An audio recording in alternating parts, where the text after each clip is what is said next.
Hey everyone.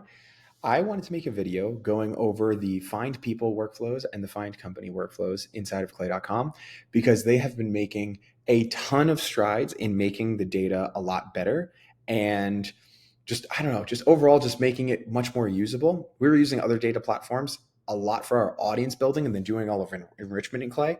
Now I'm much more comfortable with doing our audience building inside of Clay, and I'm going to show you how we're using it and then what features to be looking out for as well too.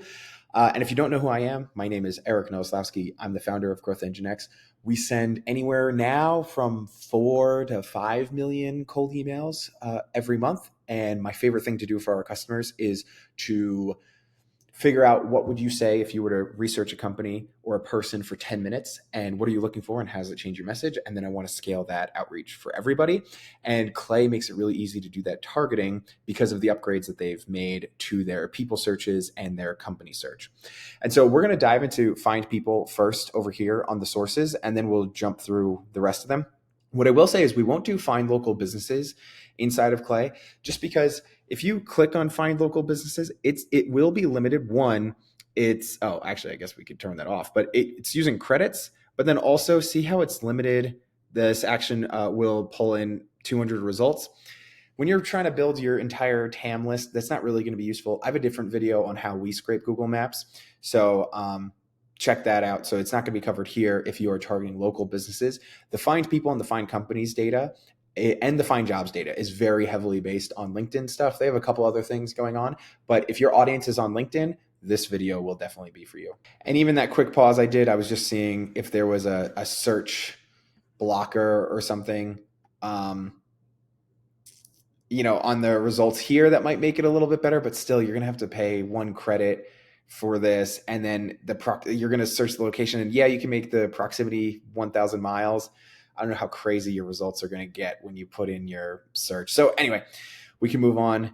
So I'm going to start with find people. Well, actually, you know what? I'm going to start with find companies, because I think the way I want my team to use this workflow is to find a list of companies that fit. And then if they just fit, then we'll just add the find people workflow on at the end. But if there's some extra manipulation that we need to be doing, and not that it's Clay's fault that the data is inaccurate, but people oftentimes will self-select bad industries for their companies, and then it gets scraped, and then you just have to clean all that up and things like that. So we'll do find companies first, and it brings you into this wizard that I think is really nice. So industries to include. These are basically any LinkedIn industry that you see. You have all these industries at your disposal. I will try to link a list of all the industries so that you could just upload that list to ChatGPT and then you could just use it. What I wish they would do is they would allow for comma separated inputs here, which I'm not even sure if they would let you do. Yeah, so I wish they would let you have comma separated inserts so that you could just drop everything in. I think they're making an AI so that you could pick the best industries here. So this will get an upgrade pretty soon. But the main thing I wanted to show you here is as you're picking your industries, it's not that well known, but if you hold shift, instead of it jumping around and then you are typing in manufacturing and then selecting something and then have to type in manufacturing again, you can just roll through it all and just get your industries targeted right there. So I think that's pretty good. Their industries to exclude is the same thing. Now, one thing I do want to point out is this previewing 50 of 35 million companies. I don't think I've ever seen a database with 35 million companies. Now, I don't really have a ZoomInfo license, so maybe they don't have it. I know Ocean.io doesn't have 35 million companies in their database. And then let's just do a quick field trip to Apollo and see if Apollo has that many in their database. Let's see. Let's just get rid of my filters here. Oh, so they have 33 million. Okay, kudos to Apollo. They have that as well. So it seems like it's a pretty really good, count of data, even if there's obviously going to be bad companies in here just because their data providers are scraping all of the company data that they can. So anyway, and when I say bad companies, it's just like, even if somebody starts a LinkedIn company profile and it's just something that they thought of for a day and it's not a real company, that's going to be in here, but who cares? Now, you might be looking at this sort. To my understanding, when you're just looking at this, the LinkedIn companies are sorted by followers. And so if you ever wondered why it's sorted like this, I'm pretty sure it's by followers. But anyway, industries to exclude, we went over company sizes. So they give you this range for self-employed 2 to 10, 11 to 50, 51 to 200. And then they also give you the, let's see, where is it? Oh, associated member count. Okay, so these two numbers are really, really important. So one, on the company sizes, this is a self-reported number from whoever is the person who's filling out the LinkedIn company page and keeping that updated. That could be the CEO, it could be their HR team, or it could just be the intern that they just gave access to their LinkedIn company page. The reason why this is important is depending on what industry you're in, you want to pick between the associated member count and the company size. Associated member count is literally, if you just look on LinkedIn and you just click on the people tab and it says 76 people, there might be a discrepancy between the 76 people who are working at the company and then their company size might be in the 200 to 500 employees range. Why is that? The associated member count is people who say, hey, I have a LinkedIn profile and I'm saying I work at this company, versus the company size headcount range over here are companies that this is the self-reported number by the company. So if you are a SaaS company, or if you're targeting SaaS companies, associated member count is going to be the best because most SaaS companies are hiring people who have LinkedIn profiles and all those kind of things. Financial services companies, most often, those people have LinkedIn profiles as well too. A manufacturing company, think about all the people who work on the manufacturing line who aren't going to have a LinkedIn profile. I would way more trust the company size range over here than the associated member count. Now, unfortunately, if you're a company that wants to target in companies with 250 employees to 400 employees, you're going to miss out on this headcount range in here, which kind of stinks. And maybe you could use the associated member count to kind of guide you a little bit. But that like the range isn't going to be there. And this isn't Clay's fault. This is, if you look up any LinkedIn company page, they all are sorted by this. So this is just the scrapers doing that. This funding amount is really interesting because this is totally new. Looks a little bit odd because the funding amount being 1 million to 5 million, and then Microsoft, JP Morgan Chase, and SpaceX and all these other companies are popping up. So I don't think I would have anybody touching this for right now. But that's fine. Company types, these are all just the company types that are on the LinkedIn company page as well too. So you got all that. Description keywords to include, this is just really good. Now this is comma separated. So if you wanted to have ChatGPT create a bunch of keywords that you wanted to look into, ask it for the output to be comma separated and then dump it in there. This is really good for that. Description keywords to exclude, really, really nice for that as well. And then minimum follower count, just so that you're, getting some companies that are active. Nice little touch. No other platform that I can think of lets you do that.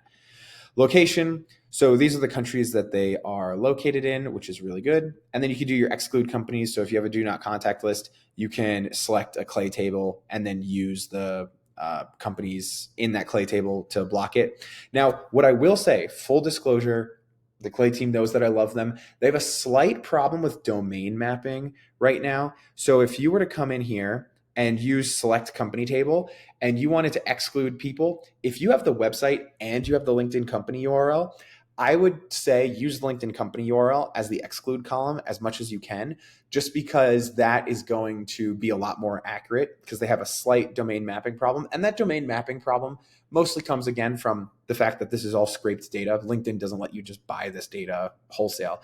I feel like they would make so much money if they would let you buy it. But anyway, so sometimes if somebody's using a link shortener, or instead of having a website, they use their Facebook profile page, or they're using a link tree or something like that, and some of those people will get blocked out of this. Also, if you look up something like Walmart.com, they don't put on their LinkedIn company page Walmart.com. They put like jobs.walmart.com. So that causes a little bit of issues. So just be aware of that and use that as much as you possibly can.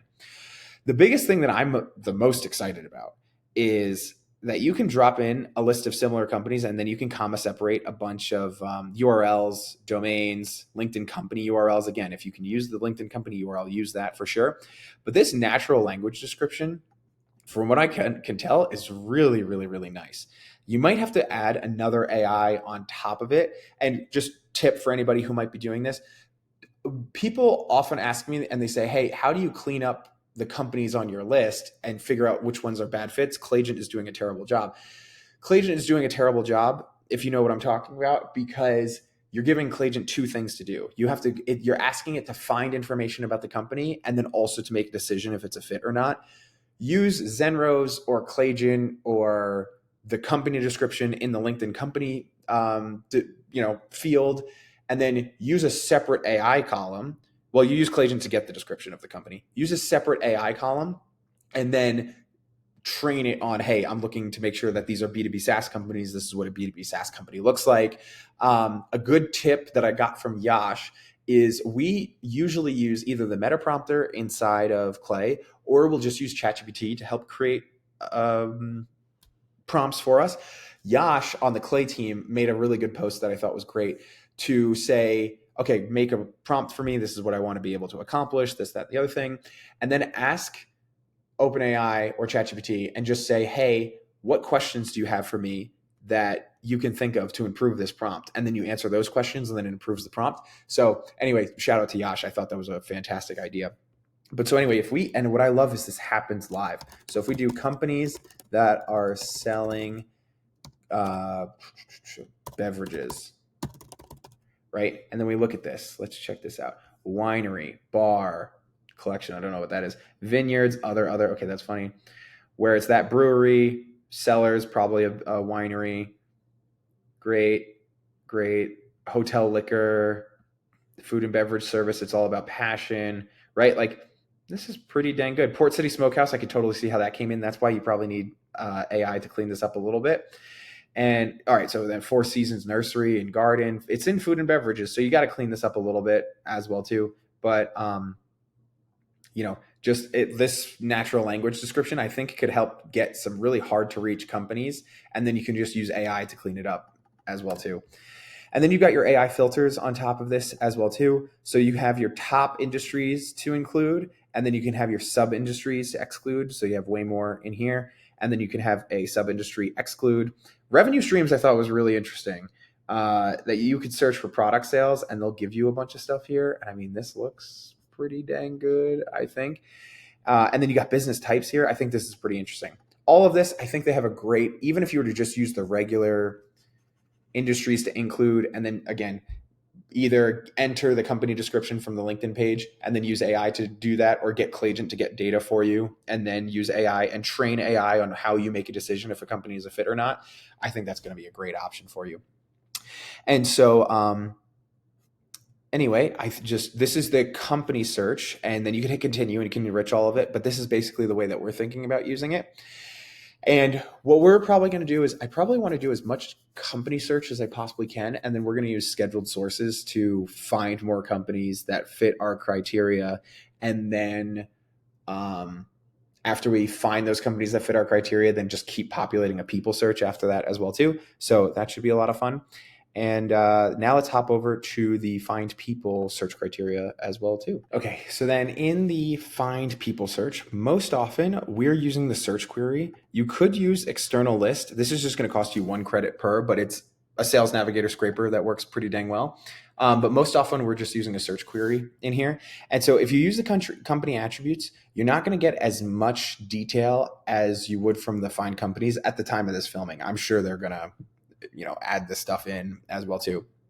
But then for your job titles, basically we never use include levels and include job functions. We always do include job titles. And the reason for this is the levels are all inferred via AI of what level they think that they're at, or maybe even it's just a keyword lookup. Like if they say marketing in their role, output marketing, right? I've just seen that we get a lot better counts when we talk to ChatGPT and we just say, hey, output a list of job titles that fit this department and every job title that they might be able to have. And when you output it, don't output director of sales, output director sales. And in that way, you'll make sure that if somebody is a sales director, they get pulled into your search. But then if they are the director of sales, they get pulled into the search as well too. And maybe we can improve ChatGPT and say to do both. Anyway, so then we'll tell it, hey, I want every director level, head level, VP level, vice level, chief level person with sales in their title. Make a comma separated list and output all of them that you could possibly think of that would have a sales title like that.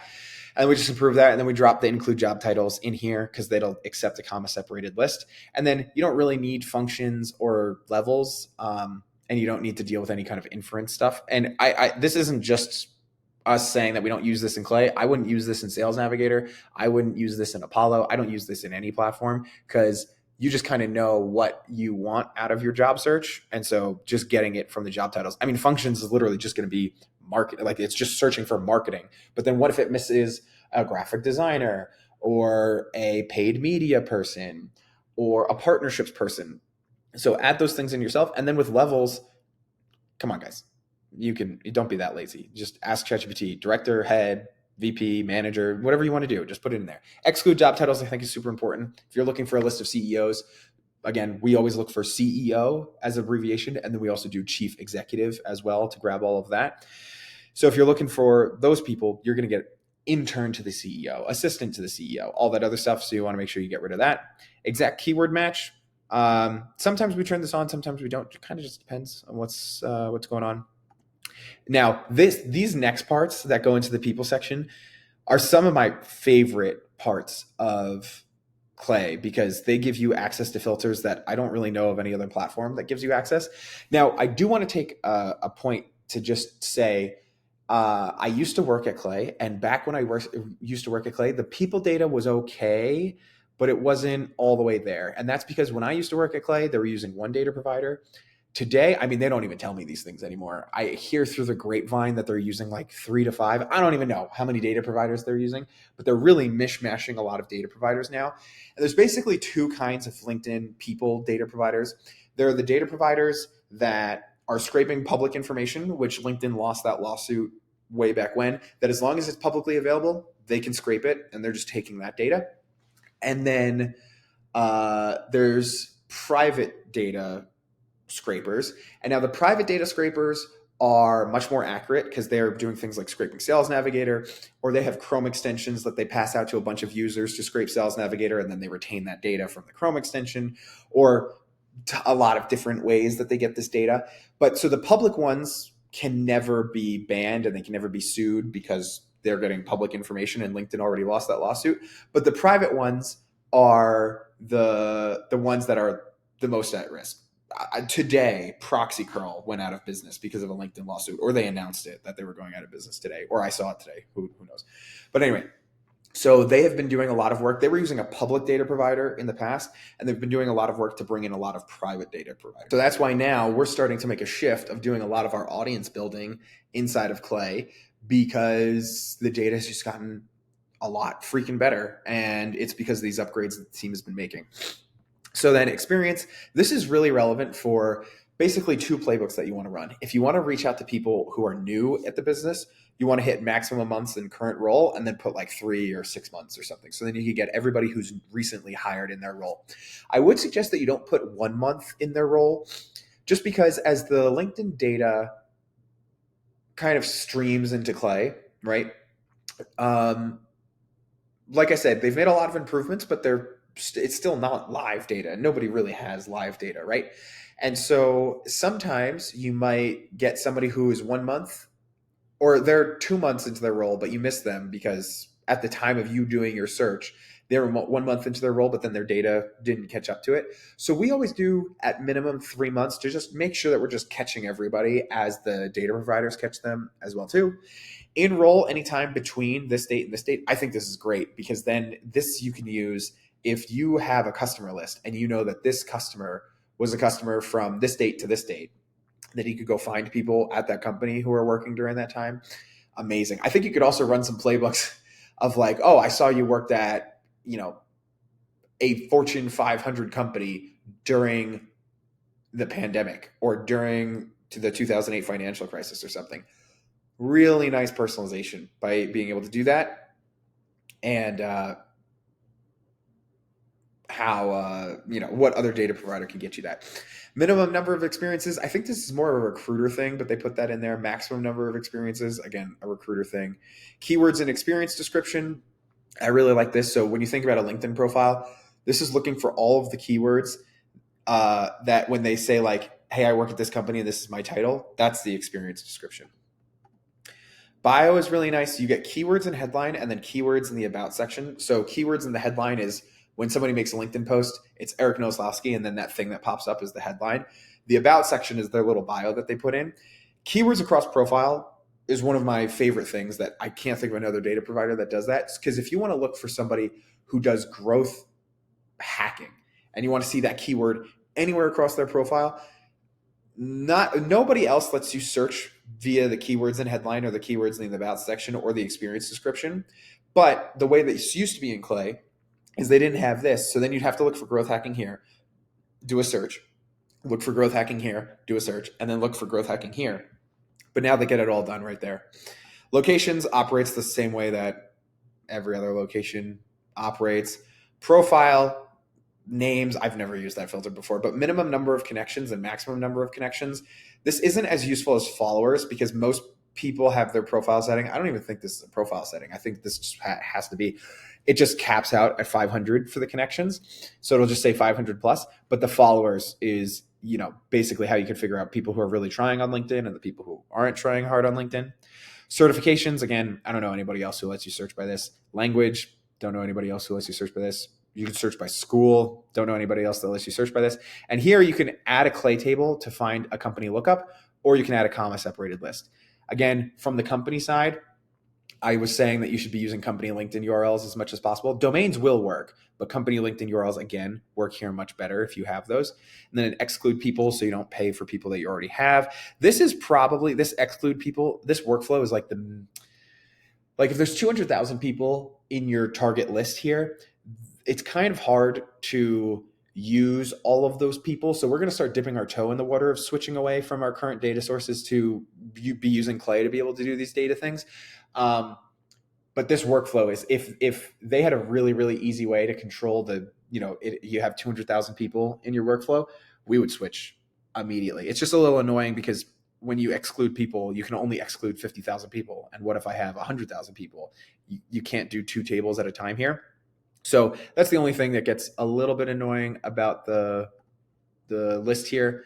But once they fix that, and at the time of this recording, it's not fixed, but they've told me they're actively working on that. So I can't wait for that.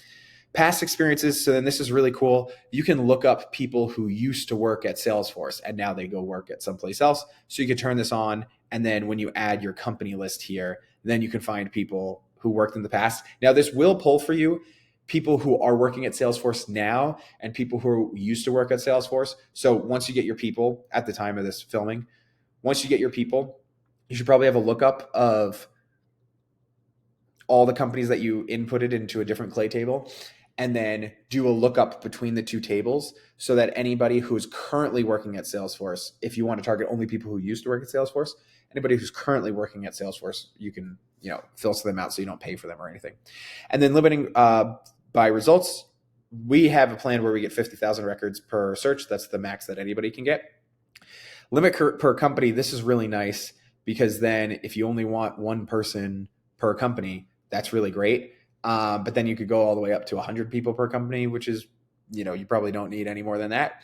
What I will say is sometimes we are looking for companies, and this is where we use this predominantly, I would say. Sometimes we're looking for companies that have at least one accountant on staff or something like that. And so what we'll actually do is we'll use the find people search to build that list of companies. And so we'll fill this out and say accountant, controller, CFO, all that other stuff that we're searching for. Just make sure that they have a finance team. And then we'll limit it as one per company. So that when we run this, then we get a list of companies who then we can find that they have accountants, and then we can email the CEO. So this is perfect. If you just want to know that they have accountants, but you don't want to sell to the accountant, you could hit limit one per company. And now you're just getting a list of all these companies that have one accountant or they have one salesperson at least. And then you could go sell to the CEO or something like that. And I just really, really like that. So then the last thing that this kind of just pushes into is then if you're to do software, right? And so we're to do software development or something like that, and we limit our results and we get 5,000 for our first one, then they've really improved their scheduled sources as well too. So we'll just hit continue for free. You can edit the source and then on a schedule, add more people